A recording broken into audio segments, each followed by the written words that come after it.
Yes, MMTS అసలు సేఫేనా అన్న ప్రశ్న ప్రస్తుతము తెరపైకి వస్తుంది. ఎంఎంటీఎస్లో ఒక యువతి పైన అత్యాచారానికి పాల్పడ్డారు. ఒకవైపు ఆ సమయంలో ఎవరు కూడా లేరు. తనని తాను రక్షించుకో కోసం రన్నింగ్ ట్రైన్‌లో నుంచి దూకేసింది. ఒకవైపు సికింద్రాబాద్ నుంచి మేడ్చల్ ఎళ్ళే దారిలో ఈ ఘటన చోటు చేసుకుంది. శనివారం రాత్రి బిజీగా చెప్పాలంటే పూర్తిగా బిజీగా ఉండే ఎంఎంటీఎస్‌లో ఎవరు లేని సమయంలో ఆ మహిళా కంపార్ట్మెంట్‌లో బోగీలో పూర్తిగా హల్వాల్‌కి వెళ్తున్న సమయంలో హల్వాల్ దగ్గర ఒక్కొక్కరి తర్వాత అందరూ దిగిపోయారు.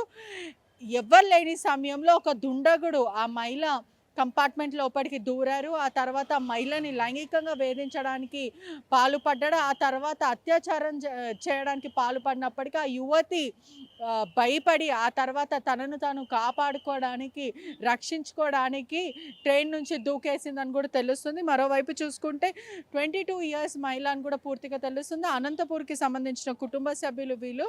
ఒకవైపు కుటుంబ సభ్యులు మనతో పాటు ఉన్నారు. మాకు జరిగిన ఘటన ఇంకా ఎవరికీ జరగొద్దంటూ పూర్తిగా చెప్తున్నారు. ఒకసారి మాట్లాడే ప్రయత్నం చేద్దాం. హలో అండి. అసలు ఏం జరిగింది ఈ ఘటన? ఎప్పుడు జరిగింది? ఏం జరిగింది? శనివారం నైట్ జరిగింది మేడం. నాకు ఇది 9 గంటల మధ్యలో కాల్ వచ్చింది మేడం. ఇలా అమ్మాయికి యాక్సిడెంట్ అయింది. ఎందుకు అలా అంటే కనుక్కున్నాను మేడం. అమ్మాయికి కాల్ చేసి ఇలా యాక్సిడెంట్ అయింది. ఇలా ట్రైన్‌లో వెళ్తా అంటే మిస్‌బిహేవ్ చేశారు. నేను ట్రైన్ నుంచి దుంకానని చెప్పింది మేడం.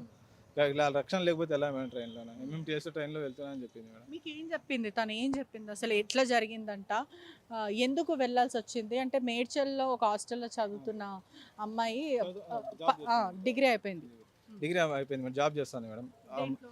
ఇది జెప్టోలో చేస్తుంది మేడం. ఎగ్జాక్ట్‌గా అమ్మాయి వీకెండ్ కాబట్టి బయటకొచ్చింది. బయటకు రావడం వల్ల మళ్ళీ తిరిగి ఆ సరౌండింగ్ అంతా చూసి మొబైల్ రిపేర్ ఉందని చెప్పి వచ్చింది. రిటర్న్ వెళ్తుంటే ఈ ఘటన జరిగింది మేడం. ఎంఎంటీఎస్‌లో ట్రైన్‌లో ఎక్కింది 7:30 ఆ టైంలో. అది 8 గంటల 9 గంటల మధ్య ఈ జరిగింది. ఘటన ఎగ్జాక్ట్‌లీ ఎక్కడ జరిగింది? ఆ సమయంలో పోలీసులు తెలీదు గాని ఎవ్వరు లేకుండేనా? లేకుండే మేడం. ఈ అమ్మాయి కాల్ చేసింది మేడం.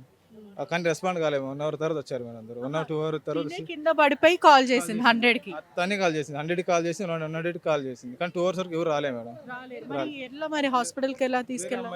అమ్మాయి నాకు కాల్ చేసి అబ్బాయి నాకు అన్నోన్ పర్సన్ నాకు కాల్ చేసి ఇలా జరిగిందని చెప్తే నేను హాస్టల్లో ఉన్న వేరే వాళ్ళ కొలీగ్స్ ఫోన్ చేసి వాళ్ళు అక్కడ పంపించడం ద్వారా వాళ్ళు కనుక్కొని ఎంత పంపించారు మేడం.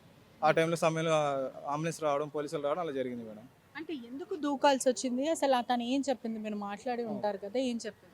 ఇలా అమ్మాయి కింద ఎక్కితే ముగ్గురున్నారంట మన లేడీస్. ఒక ఇద్దరు దిగి వెళ్ళిపోయారు. అబ్బాయి చూసుకోలేదు. అమ్మాయి ఒక్కతే ఉంది వెళ్తానని ఆ ధైర్యంతో వెళ్ళింది. కానీ అబ్బాయి దగ్గర రావడం వల్ల భయపడి దూకింది మేడం. ప్రయత్నం చేశాడు అన్నమాట దగ్గర తీసుకోవడం. దానివల్ల దూకేసింది భయపడి. వేరే ఆప్షన్ తెలియక తనను కాపాడుకోవడం కోసం దూకేసింది. ప్రాణాలు రక్షించుకోవడానికి ఏమైనా చేస్తాడేమో భయంతో. మరో విషయం కూడా తన హెల్త్ కండిషన్ ఎలా ఉంది? ప్రస్తుతం తను ట్రామా యూనిట్‌లో ఉందని తెలిసింది. గట్టిగా అరుచుకుంటూ మాట్లాడుతుంది అంటున్నారు. ఎక్కడెక్కడ దెబ్బలు తగిలింది? Health condition? పెయిన్స్ ఎక్కువ ఉన్నాయి మేడం. ఇక్కడ తగిలింది ఇక్కడ తగిలింది స్టిచెస్ పడ్డాయి. ఇదంతా కింద ఫ్రాక్చర్ అయిందంట.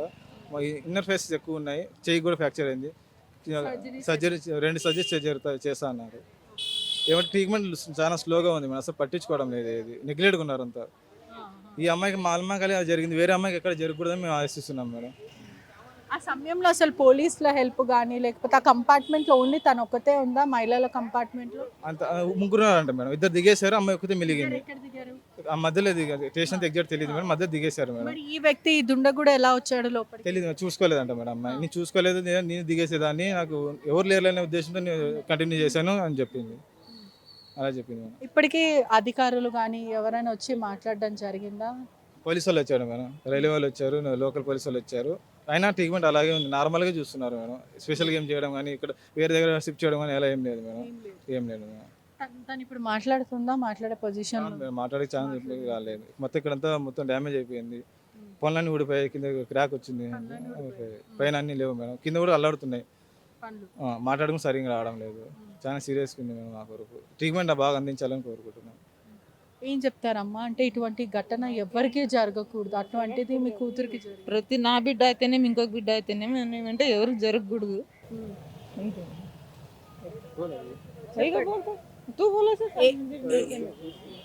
అధికారులు వచ్చారు, పోలీసులు కమిషనర్ వచ్చారు, తలసాని శ్రీనివాస్ వచ్చారు. ఏం చెప్పారు? మేమంతా చూసుకుంటాము, అంత ట్రీట్మెంట్ మేమే చేస్తామని ఇప్పుడు చెప్తున్నారు అంతే. కానీ ఇక్కడ ట్రీట్మెంట్ మాత్రం ఫాస్ట్గా జరగట్లేదు. లేదు అలాగే ఉంది మేడం. అలాగే ఉంది. వాళ్ళు ఉన్న వరకు బాగా చేసినారు. ఆనాకి అంతే అదే లేదు అయిపోయింది. మీరు ప్రభుత్వం నుంచి ఏమైనా కోరుకుంటున్నారా? ఏదైనా సాయం అడుగుతారా? ఏంటి? మేడం ట్రీట్మెంట్ బాగా చేసి మా అమ్మాయి నార్మల్గా బయటకు వస్తే చాలు మేడం. అదే మాకు చాలు. అంతకు మించి మీకేం లేదు. వస్తలే మేడం. మా అమ్మాయి మాకు ఎలా నార్మల్ ఎలా వెళ్ళిందో అలాగే వచ్చి చాలు మేడం. ఏం చెప్తారు మీరు? ఇటువంటి దుర్ఘటన చాలా స్థానికంగా అందరినీ కలిసివేస్తుంది. ఏం చెప్తారు? ఏముంది ఇట్లా జరిగితే ఎట్లా కష్టం కదా. తండ్రి కూడా ఏం చెప్పలేని పరిస్థితిలో ఉన్నాడు. బయటికి పోయి చూపించుకునే శక్తి కూడా మాకు లేదు. ఇప్పుడు పోవాలని కానీ బయట హాస్పిటల్లో చూపించే సమతి లేదు. ఏమో వీళ్ళు చేస్తే బాగుంటుంది అని మేము కోరుకుంటున్నాం. ఇక్కడ లేకపోయినా వేరే హాస్పిటల్ మల్టిపుల్ మంచి హాస్పిటల్లో జాయిన్ చేసి అమ్మాయికి రిజల్ట్ చేసి మేడం వైద్య సాయం అడుగుతున్నారు మీరు ప్రస్తుతం? వైద్య సేవ మొత్తం ఆడుతున్నాం మేడం. అమ్మాయి క్యూర్ అయితే చాలు మేడం. మాకు డాక్టర్లు ఏమైనా చెప్తున్నారు? ఇక్కడ ఉన్న సూపరింటెండెంట్ కానీ ఎవరైనా ఏమైనా ప్రతి చెప్తున్నారు? ఒక్కరు అడుగుతుంటే అబ్జర్వేషన్ పెడుతున్నాం, చెప్తాం అంటున్నారు మేడం. అంతే అబ్జర్వేషన్ ఉన్నా రైల్వే పోలీసుల నిర్లక్ష్యం ఉందని చెప్పొచ్చు. అది ఉంది మేడం, చాలా ఉంది మేడం. వాళ్ళది అంబులెన్స్ టైంకి రాకపోవడం, పోలీసులు కాల్ చేసినప్పటికీ కూడా రెస్పాండ్ అవ్వకపోవడం. మొత్తం హెల్త్ డిపార్ట్మెంట్ చాలా స్లోగా ఉంది మేడం. అమ్మాయి కాల్ చేసిన 2 hours వరకు రెస్పాండ్ కాకపోతే ఎలా మేడం? అలాగే ఆడే ప్రాణాలు పోయింటే ఎవరు రెస్పాన్సిబిలిటీ మేడం? అంటే తనంతలో తనే కాల్ చేసిందా? మరి ఫోన్ ఇక్కడ నుంచి అంటే యూజువల్లీ అంత స్పీడ్లో ఉంటుంది ఎంఎంటీఎస్. ఆ సమయంలో దూకిన తర్వాత ఫోన్ కూడా ఇరిగిపోతుంది కదా, ఎట్లా? స్కిన్ టచ్ పగిలిపోయింది మేడం. ఆయన ఉన్నాం అలాగే కాల్ చేసింది మేడం. అమ్మాయి ధైర్యం ఒప్పుకోవచ్చు మేడం. ఒప్పుకోవచ్చు మేడం. ఆ టైంలో ఆ సిచ్యువేషన్ ఉన్నా కూడా కాల్ చేసింది మేడం. 2 సార్లు 2 times కాల్ చేసింది, రెస్పాండ్ కాలేదు మేడం. మీరు అడిగారా పోలీసులని? మరి మా అమ్మాయి పడిపోయింది, మా చెల్లెలు తను చావు బ్రతుకులో ఉన్న టైంలో కూడా మీకు కాల్ చేసింది, మీరు ఎందుకని స్పందించలేరని మీరు చేసాం మేడం. ఏం సైలెంట్ అన్నారు మేడం. ఏం వాళ్ళు చెప్పడం లేదు. చేస్తాము, మాకు ఇంకా లొకేషన్ తెలియలేదు, ఏదో సంథింగ్ వేరే రీజన్ చెప్తున్నారు మేడం. అంతే. అంటే ఇప్పుడు అమ్మాయిల భద్రతా విషయం అండి ఇక్కడ. అంటే మీ సిస్టర్ ప్రాణాలు, అదే కాకుండా అమ్మాయిల భద్రతా విషయం. ఎందుకంటే నిత్యం ఎంఎంటీఎస్లో చాలామంది వెళ్తూ ఉంటారు ప్రయాణికులందరూ. చాలామంది మహిళలు కూడా, మహిళల కంపార్ట్మెంట్ ఉంది కాబట్టి దాంట్లో వెళ్తూ ఉంటారు చాలామంది. అటువంటిది ఏ అర్ధరాత్రిలో కూడా కాదు, సాయంకాలం వేళ 7:30, 8 ప్రాంతంలో ఈ దుర్ఘటన జరిగింది. దాని మీద ఏం చెప్తారు మహిళల భద్రత కోసం? మహిళల భద్రత లేదు మేడం. ఆంధ్రప్రదేశ్ అని చాలా ఉంది కానీ తెలంగాణ నాకు తెలిసి లేదనుకుంటున్నాను మేడం. అందులో లేకపోవడం వల్లనే మా చెల్లెలికి ఇలా జరిగింది. వేరే వ్యక్తులు కాకుండా చూడాలని కోరుకుంటున్నాను మేడం. ఇదే సంఘటన వేరే వాళ్ళు కాకుండా ఉంటే మంచిగా బాగానే ఉంటుంది. ఎవరు ఆడపిల్ల అయితే అంతే నేను కోరుకునేది. ఒక విధంగా చెప్పాలని ప్రభుత్వ నిర్లక్ష్యమే ఒక వైపు మేడం. ప్రభుత్వం కానీ రైల్వే వాళ్ళ నెగ్లిజెన్స్ వల్లనే వాళ్ళ ఉందండి మేడం. అంటే సీసీ కెమెరా లేకపోవడము. సీసీ కెమెరా ఉందన్నారా? ఏం చెప్పారా? ఎందుతుని పట్టుకున్నారా? అసలు సర్చింగ్ లో ఉన్నామని చెప్పారు. కెమెరాలు ఉన్నాయి అక్కడ, ఉన్నాయని చెప్తున్నారు మేడం. పాపని చూపిస్తుండారు. పాప ఏమైనా గుర్తుపెట్టింది లేడీ అయినా పోలీసు కానిస్టేబుల్ వచ్చారు, అమ్మాయి ఫోటో చూపించారు, సబ్స్టేషన్ చూపించారు, గుర్తుపట్టింది. సర్చింగ్ లో ఉన్నామని చెప్తున్నారు మేడం. అంటే నిందితుడు ఎక్కడ పరారీ అయ్యాడేమన్నా చెప్పారా? లేదు మేడం, లేదు. సర్చింగ్ లో ఉంటున్నారు మేడం. పాపని అడుగుతున్నారు, ఈడేనా ఈడేనా అని అడుగుతుందా అంతే. అయ్యనే చెప్పింది, ఈ అని చెప్పింది. చూస్తాం, ఐడెంటిఫై చేశారు కానీ ఇప్పటివరకు నిందితుడిని పట్టుకోలేదు మేడం. ఒకటే మేము కోరుతున్నాం మేడం, దానికి ప్రాపర్ ట్రీట్మెంట్ ఉండి అమ్మాయి మెడికల్ పరంగా హెల్ప్ చేసి ఈ హాస్పిటల్ కాకపోయినా the best hospital, private hospital చేరిపోయాలని కోరుకుంటున్నాం మేడం. కుటుంబ సభ్యులు కూడా ఎంతో బాధపడుతున్న పరిస్థితి కనిపిస్తుంది. నిత్యం ఎంఎంటీఎస్లో రోజుకి వేలాది మంది ప్రయాణిస్తుంటారు. ఏ అర్ధరాత్రిలో కూడా కాదు, పూర్తిగా 7:30 నుంచి 8 మధ్యాహ్నం అంటే సాయంకాలం వేళ ఈ దుర్ఘటన చోటు చేసుకుంది. ఇప్పటికే చూసుకుంటే కూడా ఎంతో ఆవేదన వ్యక్తం చేస్తున్నారు. మాకు జరిగిన ఘటన ఇంకా ఎవరికి జరగకూడదు, మేము కేవలం అడిగేది ఎక్స్గ్రేషియా కూడా మేము అడగట్లేదు, కేవలం వైద్యం మాత్రమే మేము అడుగుతున్నాము. మంచి వైద్యం ఇవ్వండి.